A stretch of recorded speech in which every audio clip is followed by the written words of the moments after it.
ఢిల్లీ విజ్ఞాన్ భవన్లో కేంద్ర హోంశాఖ కీలక సమావేశం నిర్వహిస్తోంది. మావోయిస్టు ప్రభావిత రాష్ట్రాల సీఎంలతో కేంద్ర హోంమంత్రి సమీక్ష నిర్వహిస్తున్నారు.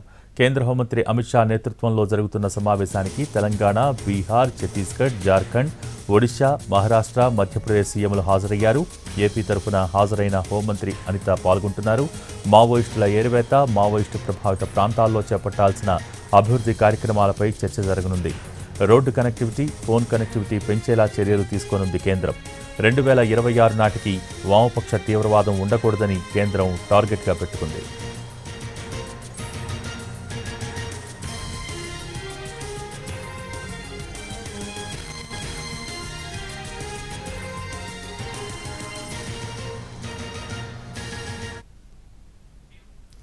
ఢిల్లీ విజ్ఞాన్ భవన్లో కేంద్ర హోంశాఖ కీలక సమావేశం నిర్వహిస్తోంది. మావోయిస్టు ప్రభావిత రాష్ట్రాల సీఎంలతో కేంద్ర హోంమంత్రి సమీక్ష నిర్వహిస్తున్నారు. దీనికి సంబంధించి లైవ్ అప్డేట్స్ మా ప్రతినిధి రాజు అందించడానికి లైవ్లో సిద్ధంగా ఉన్నారు.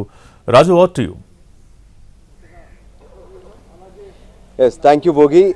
దేశవ్యాప్తంగా కూడా వామపక్ష తీవ్రవాదాన్ని 2026 నాటికి అంతమొందించాలనే లక్ష్యంతో ప్రస్తుతం విజ్ఞాన్ భవన్లో జరుగుతుంది సమావేశం. ఈ సమావేశం కేంద్ర హోంశాఖ మంత్రి అమిత్ షా అధ్యక్షతన జరుగుతుంది. ఈ సమావేశానికి ప్రత్యేకంగా అంటే తెలుగు రాష్ట్రాలుగా తెలంగాణ, ఆంధ్రప్రదేశ్, దాంతోపాటు ఒడిశా, ఛత్తీస్గఢ్, మహారాష్ట్ర, మధ్యప్రదేశ్, బీహార్, జార్ఖండ్, వెస్ట్ బెంగాల్, సో ఇక్కడ మావోయిస్టులకు సంబంధించినటువంటి కదలికలు ఎక్కువగా ఉన్నటువంటి రాష్ట్రాలు.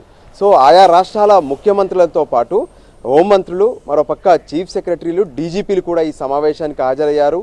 తెలంగాణ నుంచి రాష్ట్ర ముఖ్యమంత్రి రేవంత్ రెడ్డి, డీజీపీ జితేందర్, సిఎస్ శాంతకుమారి కూడా హాజరయ్యారు. ఇక ఆంధ్రప్రదేశ్ నుంచి హోంశాఖ మంత్రి అనిత, డీజీపీ, సిఎస్లు కూడా హాజరయ్యారు. మిగతా రాష్ట్రాలకు సంబంధించినటువంటి ముఖ్యమంత్రులు, అటు హోంమంత్రులు, డీజీపీలు, సిఎస్లు కూడా హాజరయ్యారు. ప్రధానంగా ఏదైతే మనం చూస్తూ ఉన్నాం, గత 2 రోజుల క్రితం జరిగినటువంటి ఎన్కౌంటర్ ఏ విధంగానైతే ఉందో ఛత్తీస్గఢ్లో, అటువంటి ఎన్కౌంటర్లు ఈ మధ్య కాలంలో రెగ్యులర్గా జరుగుతూనే ఉన్నాయి.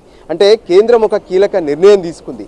రాష్ట్రాల సహకారంతో దేశంలో ఉన్నటువంటి నక్సలైట్లను పూర్తిగా కూడా రూపు మార్చేందుకు, అంతేకాదు వాళ్ళను అంతమొందించేందుకు, అంటే మొదట కొన్ని ప్రయత్నాలు చేస్తున్నారు, వాళ్ళను లొంగిపోయేలా ప్రయత్నాలు చేస్తున్నారు, అరెస్టు చేసేందుకు కూడా ప్రయత్నాలు చేస్తున్నారు.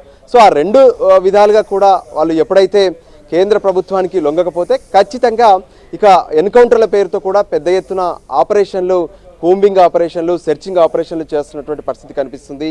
అయితే రాష్ట్ర బలగాలు ఈ కూంబింగ్ ఆపరేషన్లు, సెర్చింగ్ ఆపరేషన్లకు సరిపోవు. దాంతో కేంద్ర ప్రభుత్వం ప్రత్యేకంగా దీనికోసం బీఎస్ఎఫ్ కావచ్చు, ఇతర కేంద్ర బలగాలను కూడా రంగంలోకి దింపి ప్రత్యేకంగా ఆపరేషన్లు చేస్తున్నటువంటి పరిస్థితి కనిపిస్తుంది.